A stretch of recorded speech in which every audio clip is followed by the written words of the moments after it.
Welcome back to Rookie in the Vet. I'm your rookie, Dante Furco, here with your vet, Darren Leeds, and we are finally at the start of the high school football season, ready to kick off. The first week of practices, a lot of changes because of the heat. Yeah. I know a lot of teams are practicing indoors. They're practicing at 8 o'clock at night, 6 o'clock in the morning. Crazy. So it has been an unconventional first week. But the kids have been, putting in work with this weather that we've been having here recently. Season's kicking off very soon here. We've got our Friday Night Rivals show that's going to be starting up. We're going to be out at all those games.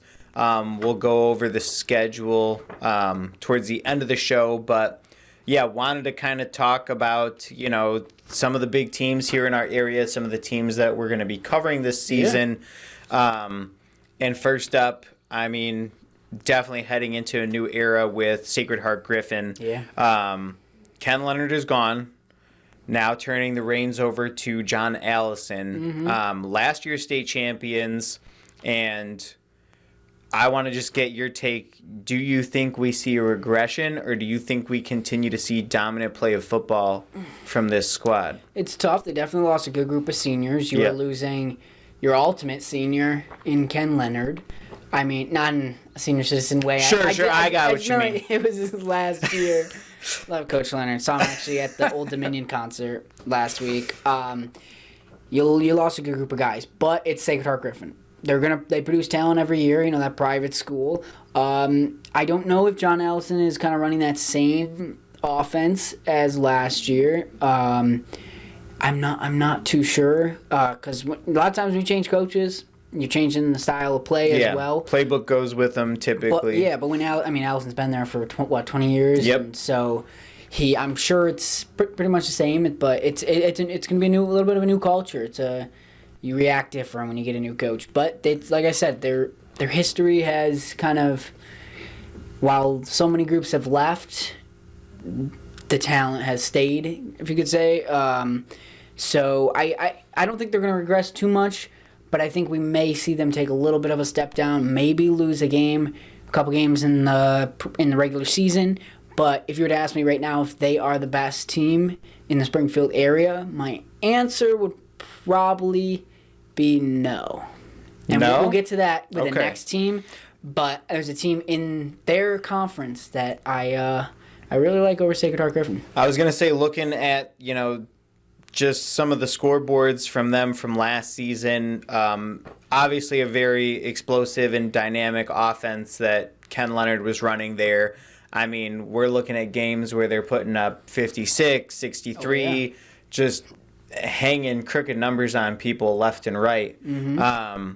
Points for last season, 742, points against 176. So almost a 5-1, 6-1 kind of ratio of kind of the scores that they're putting up on people. So that defense is definitely very strong. The offense is definitely very strong.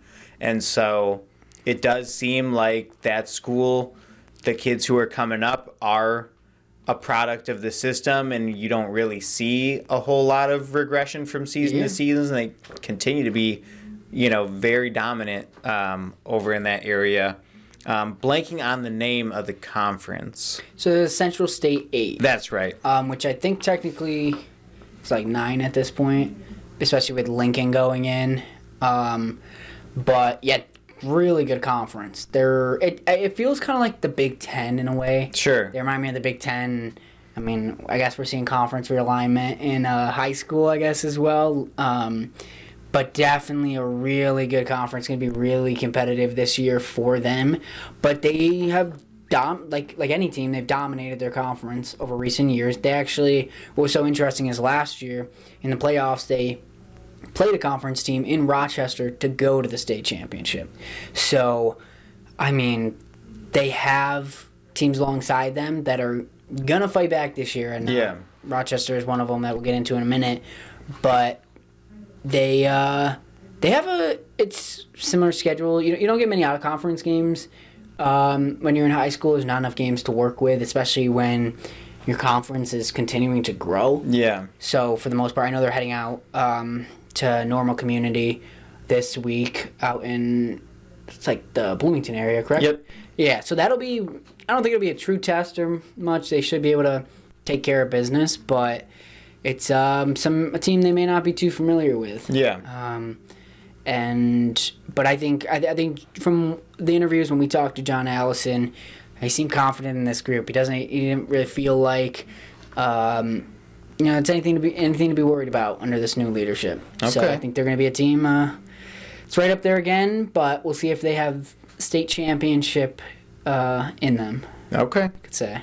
And then I was going to say that brings us over to Rochester, another very dominant program, and this one coached by Ken Leonard's son, Derek. Yep. And it seems like SHG has kind of been the thorn in Rochester's side. Yeah. I mean, their only 2 losses last year were to SHG, but they're looking at trying to take over the conference, become the new, powerhouse. What are your thoughts on that happening? Yeah, I mean, for starters, I think a thorn in their side is an understatement because they're just SHG's always taken down Rochester at this point. I mean, last year you mentioned they lost twice to SHG. That one was in the state semifinal game, and Yep. I think the other one was like the first game of the season. It was the first game of the year, so it was the first and the last. And the poor Rockets, they were up by 28 points in 2 separate occasions in that state semifinal game, and they lost by like 14. Like, that swing of being up 28 to losing by 14. Yeah. Like, that only happens to, like, I don't even know. It does not happen to really good teams. You don't see that often. Right. So that was I know that's in the back of their mind. They talked about that when we spoke with them. But they got a great coach in Derek Leonard. He learned from the best. Obviously his dad. But yeah, like I said, they are a good program. And that's the team that, as I mentioned in the beginning, that I think could really take a step in kind of stepping into that top team in the Springfield area over SHG. They have a good core returning. So I'm excited to see Rochester this year. Yeah, and that's going to be one question I'm going to ask from a number of these teams is, with a lot of them graduating a number of starters, I'd say 95% of their starters with some of these teams, do you think bringing back those core players, and I mean, Rochester, Sacred Heart, Griffin, obviously there's that rivalry there. Do you think this is the season that Rochester kind of start to take that leap and they move to that number 1 spot and maybe SHG is number 2, or they're just kind of going back and forth in the years to come here? Oh yeah, I think Rochester will take that step forward. I think, but it's now or never. Right. And you talked about kind of guys leaving, and it's, as someone who played a sport, those juniors that are now seniors, that I hope that's pushed them, that those 2 losses to SHG last year and that blown lead in that semifinal game even pushed you to be better. So they're going to come out firing this year. And yeah, I think they do take that step forward. And we could see them in Memorial Stadium in November. And I don't think that's a bold prediction. I don't think that's a hot take. I think that's something I could say with confidence that this team, if all things go right and they don't let SHG take them down, they could and possibly will be in Memorial Stadium come the end of November. All right, you heard it here first. Dante said it. I will mention too, taking on Peoria, game 1. Okay. That's on the road. A lot of these teams are kind of opening up on the road. Yeah. And that's made scheduling for like kind of our photogs so we can get out and get that video for everybody. Made it difficult week 1 because there's not many games close. Yeah. Like not many games close. They're all kind of on the road. So maybe that makes week 2 a little easier. Yeah. Going out and getting those. But week 1 definitely going to be interesting, and especially on our next team that we're talking about, which is Tuscola, but they're traveling to Illinois Wesleyan to play St. Bede in their first game, which is like a 2-hour road trip for them? Or to Illinois Wesleyan. To Illinois Wesleyan. I think that's... Or are they 2 hours apart, the 2 schools? I think, they're 2 hours, okay. 2.5 hours So a 1 hour drive. Because I think Illinois Wesleyan's Bloomington? Correct? Honestly, I do not know. Yeah, I think it's Bloomington area because I remember I did a story there. They held a Shrine Bowl at Illinois Wesleyan, actually. So they got a nice turf field, if I'm not mistaken. But yeah, they kind of met in the middle, neutral site. So neither of them had to go 2 hours or whatever. Or not, 2 hours. But yeah, they're starting on the road too, St. Bede. Coach Andy Romine told me he honestly didn't know much about, still doesn't know much about St. Bede. Nobody really here does, because it was as you mentioned, obviously a team that doesn't come around to the Central Illinois area often. So there's not much film on them. There wasn't much online to kind of learn about them. He was telling me. But Tuscola is a team I like. A little bit of a smaller school, not in that same category as SHG and Rochester, but they're a team that produces athletes. I mean, they made a state championship run last year for basketball. Okay. And some of those guys are on this football team, so just pure athletes. So I like them as a sneaky team to make a run this year in the playoffs. For St. Bede? Tuscola. All right. Tuscola. I was gonna say, yeah, last season 9-3 record. Yep.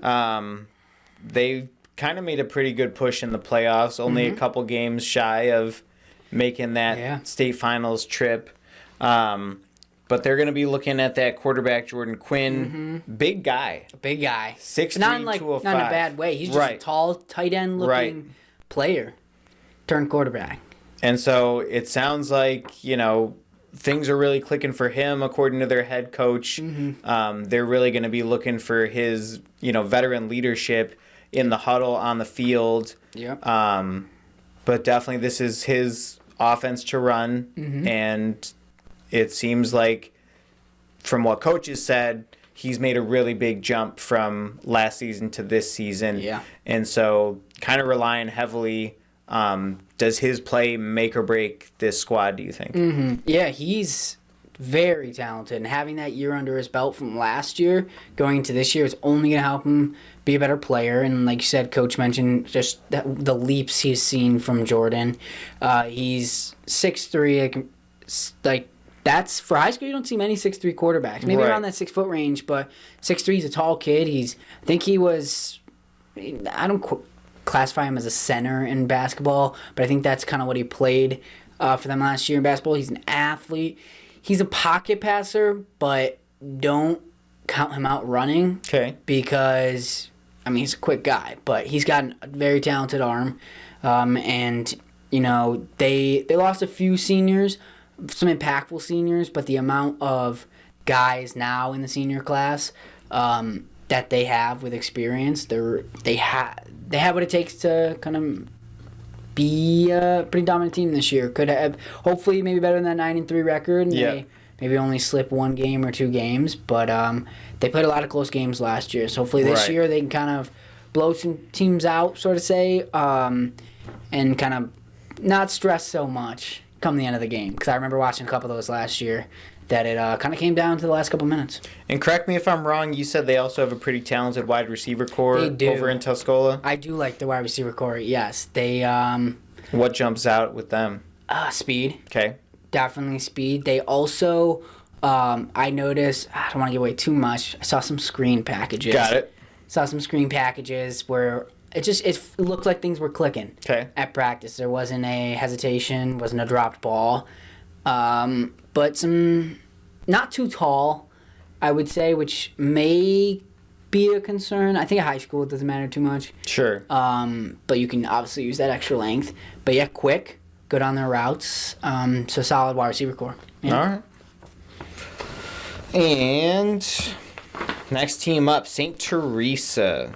This is kind of an interesting story. Yep. There's a lot to be said. The more I was reading up on them. Also state champions last year. Also run up the scoreboard. Yeah. But they were voted out of their conference. Yep. But you don't see much. No. Definitely don't see that much. Is this and I kind of attribute it to based on what I was reading, it's because they were so dominant that the other teams decided they were tired of kind of this story kind of getting it handed to them. Yeah, the story kind of confused me because I've seen a few different things, so I don't want to come out with like a 100% this is the reason. But I know like there were some issues with like private schools playing in public conferences, so I'm not positive. I know that was a big issue in New York that we battled for years, where like everybody wanted the private schools, like say a St. Teresa, an SHG. I think maybe St. Joseph Ogden would be in that category, where the private schools, since one, they're private, should be in different divisions and stuff. So I don't know if that was the case with this. I remember hearing some things with that, but I'm not 100% sure Okay. on that, because I know that kind of all came about a little early on last year when I got here. But yeah, they made a state championship run last year. Mark Ramsey is the head coach. Yep. So he retired like Ken Leonard. Crazy, both of them going out on state championship runs. Interesting. So, I mean, good for them. But they definitely got a talented group coming back. Yeah, but now playing, teams that you've never seen before, definitely looks to be maybe a little bit of a challenge for those guys, but maybe helps you get some better competition in. So are they independent right now, kind of like a Notre Dame, if you will? Yeah. So Okay. I think they kind of went out and scheduled their whole entire season, just picking and choosing. Okay. Which may be a good thing, maybe a bad thing. I think maybe it's a kind of test and we'll see. But if I don't know what their strength of schedule would be like, but if it's an easy schedule, they might go 14-0 again. Okay. But I'd hope they'd kind of schedule some tough games so they are battle tested and ready to go come playoff time. But I just wonder, like, does that motivate you not being in a conference? You're not really, all you're striving for is playoffs. You're not striving for a conference championship, like a regular season title. So does that kind of, I don't know. I feel like it doesn't take away much. I mean, at the end of the day, you can still say, hey, we went undefeated and we beat this team, this team, this team, and this team. But yeah, like you were saying, I mean, maybe it just takes a trophy off the wall since you don't get a conference championship. But, I mean, you're still playing to put another state championship up on that, another banner up in that gymnasium or something like that. Yeah, but they lost a few guys, I will say. Running back, receiver, quarterback graduating. But kind of like with some other teams that we've talked about in the past, like a lot of these games were blowouts where they were up by so much. So I don't know if those kind of what they say garbage minutes helps those underclassmen, because sometimes you're still playing the starters, sometimes you are playing the reserves of the other team. Yep. Up. So I don't know. We'll see if that what they say garbage time minutes helps going into this year. We'll see. Yeah, and they're going to be relying on their big quarterback too, and I might slaughter this last name, Max Shilowski. All right, cool. Yeah, I was worried about saying the wrong thing. It's tough to take over. I mean, quarterback's not an easy position to just be thrown into. Right. But I mean, 6'5". As a high school, we talk about 6'3" being a tall quarterback for high school. 6'5", I mean, you can see over that line. You know what's coming. You know who's open. So that size and length is going to do wonders for that offense. Okay. But can he run? Don't know. Yeah. 6'5" is a tall quarterback to be running at the high school level. I mean, 220 is also hard to bring down. Yeah. I would say too. So, maybe kind of Derrick Henry and some guys and just tossing them aside or something. Yeah. I don't know. I haven't seen any tape on this guy yet, so we'll have to see what he's made of. Yeah. Another team that kind of talked about how they have a lot of underclassmen coming up to the senior class and kind of were playing garbage minutes, Muhammad Seymour. Yeah. They were 11-1 last year. A lot of dominant wins, 30-point deficits that they were able to win. But for 2 straight years, they went undefeated in the regular season and lost in the playoffs. So there's a hump that they have struggled to get over. And another team that has lost a big core group, too. I mean, I think Coach said 17 or 18 out of their 22 starters are out the door, but he did make the comment, like you were saying, they get a lot of those second-string kids, those third-string kids experience some playing time in those games because they were up by so much. I mean, experience is experience. Yeah. Regardless, I mean, it's on a big stage. You're playing to maintain that lead that your team has established. And I mean, based on their points for, points against, it seems like when those kids came in, I mean, they did a good job of holding their own and doing their job. And one big thing, and Coach emphasized this when we were talking, is it's a whole different element to come in the third quarter when you're up 30 points than to start the game when it's tied at 0-0.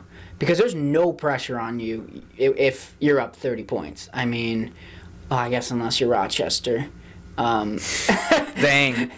But, Dante's slanging them out today. But it's a whole different ballgame. Yeah. I mean, if you fumble, it's not gonna hurt you too much being up so much. But yeah, it's these guys coming up. They're gonna be battle tested early, and they got to come out firing, taking on Morton first game of the year. Morton's a good team. Morton beat them 2 years ago. I can't remember if it was quarterfinals or semifinals of the playoffs, but it's a team they've seen before.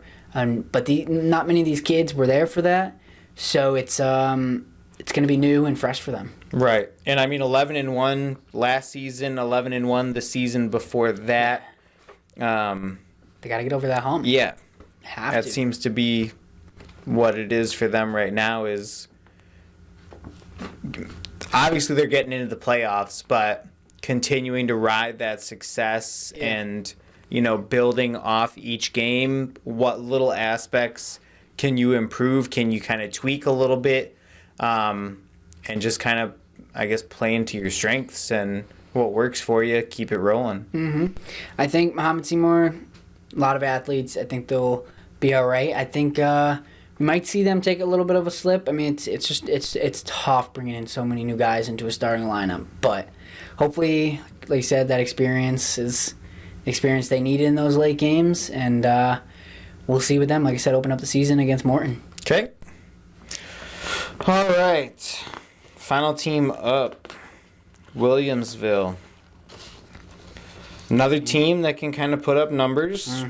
12-2 last year, and they lost in the finals. So Yeah. Good team, though. yeah, Really good team. they're wanting to take home that ring though this year. Yeah. They coached by Aaron Coons, very good coach. He's been there for a while, been around the block. They lost Jake Seaman at quarterback. Outstanding quarterback for them. He was starter, I think, 2 or 3 years. Probably one of the best quarterbacks in the area, I would say. True quarterback. But yeah, lost in the state final. That's a tough blow. It wasn't even a close game either. I think it was like 44-17, I believe. Yeah, I think that was. So it was not what they wanted. They ended up, we had them on Friday Night Rivals last year against Maroa Forsyth. They were up, I believe, maybe 10 or 13 heading into the fourth quarter. Maroa Forsyth came down the field, scored a touchdown, and then got the ball back, and with a minute left, scored another touchdown. That was probably one of our best Friday Night Rivals games last year. But they're a good team. We talked to them. We've actually talked to them a few times this preseason. I know Carson did a story about them in the heat this week, so they've been practicing indoors as well. In their new field house, which looks very nice. Very nice. So it's so interesting because I come here and I've been to a few places where their school has like a nice indoor facility. Muhammad Seymour that we just talked about, they were one of them that had a really cool indoor facility. We didn't see that much in New York unless you were like rich of the rich. Yeah. But yeah, Williamsville is a team. They'll be back this year. I don't know about the state championship, but definitely contending for one. Okay. And again, another team that seems like they've kind of lost a big group of guys, 26 seniors out the door, bringing back 8 juniors who are now seniors, and only half of those guys were starters last year. Yep. So I guess kind of like what we were talking about with SHG, culture or a product of the coaching or, just good athletes. But, I mean, these coaches seem to continue to have success year after year. I mean, yeah, they get these little struggles here and there, but, I mean, overall, winning records, only a game here, game there. And, I mean, it seems like a lot of these teams, the one game that they happen to lose is, third, fourth round of the playoffs, so they are making a bit of a run. But Williamsville, I mean, they've got experience. Those kids who were on the sidelines last year definitely are watching, taking everything in. Of course. So, I mean, I'm sure they want to be right back there in the state championship game at Memorial Stadium and this year take home the trophy. Yeah, and kind of like SHG in Rochester, like I mentioned with Monroe Forsyth and Williamsville, that'll be just another true battle this year. Monroe Forsyth, another really good team. So I'm looking forward to that game. Part of our Friday Night Rivals showdown this year, and I can go through, as we transition out of the teams, Sure. go through our lineup of games this year. What do we got? Opening up the season, Lincoln versus Lamphere. That'll be at Lamphere on a brand new turf field and everything. They just renovated Memorial A lot of Stadium. people have brand new turf fields, it seems like this year. A lot of teams. I know St. Joseph Ogden just got a new field. Monticello just got a new field. Less maintenance, I suppose. Yeah. Don't have to mow and water and all that Yeah, I don't know how that all works. I always like playing on turf fields It's as just opposed this to grass. week is like the worst week to have Right. a turf field because it's just hot. But yeah, that game week 1, we also have with that Lincoln Lamphere game, we put up coach's call with Coach Goff and Coach Sikowski. Put that up on the podcast so if you want to listen to that. Monroe Forsyth versus Auburn week 2. That is at Auburn. Should be an easy game for Monroe Forsyth. Auburn's good though. I just mean Monroe Forsyth very impressed with this year. Week 3, you have Central A&M heading to St. Teresa. St. Teresa we just talked about. Then you have Chatham at Springfield High School. That'll be technically at Lamphere back in the Memorial Stadium since they share a field. You have Athens heading to Williamsville, another team we just talked about. Could be a good game. We highlighted Athens, so if you want to learn more about them, we have that up on our website. SHG at Chatham Glenwood. That should be a battle. I mean, Chatham Glenwood's good. They produce some good quarterbacks. I know they have the guy over at North Central who just won a national championship. He's a Chatham Glenwood alum, their quarterback. Then we have Williamsville versus Monroe Forsyth. That's the game I talked about. That'll be a great game. Probably our best game of the year. Okay. Friday Night Rivals. Then we have Charleston at Taylorville on October 13th. That should be an interesting game, to say the least. Then we have ending the season, New Berlin at Pleasant Plains.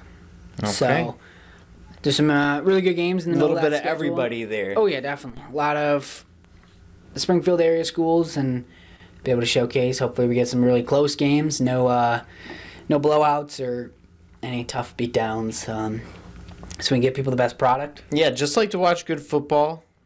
Like to watch both teams kind of score. Mm-hmm. It kind of takes you out of it a little bit if one team is struggling a little bit more than the other one is. But yeah, it's going to be a good season. Yeah, looking forward to it. So, and with the Friday Night Rivals, those will be broadcasted on CW23. Yep. If I'm not mistaken, every game will start at 7, but every pregame will be at 6:30. Technically, week 1, Lamphere Lincoln, because of the heat. We've got an extra long pregame show right coming now, up.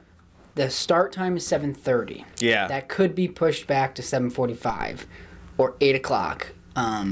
We will see. Yeah. We don't know. But 7:30 right now, start time, about an hour pregame show.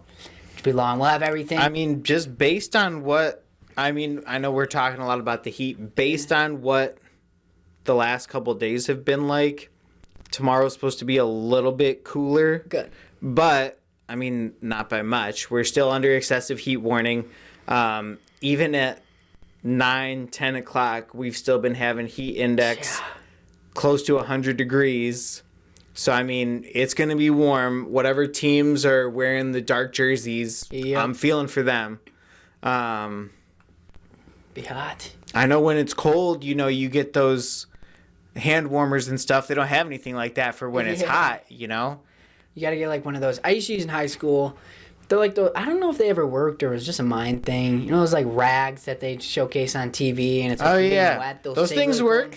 Okay. I used one of those when I was working out in California, and I mean, this kind of weather, was just what our air temperature was in California. I mean, there's no avoiding the heat during the summer, and it starts up in May and pretty much goes through October, where you're talking about triple digits and stuff like that. But those towels work, stay hydrated, dynamic stretching. Don't just, stand there and stretch. You want to add that movement element to your stretching and stuff like that, so you don't pull anything, hurt anything. But yeah.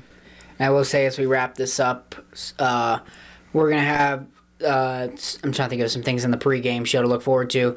We're going to take a tour to the new Memorial Stadium renovations. We're going to talk to Chloe Froby of Lincoln, star basketball player over there. I think we're going to be talking to the district as well about everything with the renovations, as well as just having this game, hosting a Friday Night Rivals. We're going to kind of have everything. Looking forward to, Friday Night Rivals this season. The high school football season is back. Illinois football season's going to be back soon, too. So it's it's going to be a busy time in Central Illinois sports. it is. Yeah, so that'll do it here on Rookie and the Vet. Make sure to check us out on all podcast streaming platforms. Check us out on YouTube as well if you're not already watching there. Follow us on Twitter.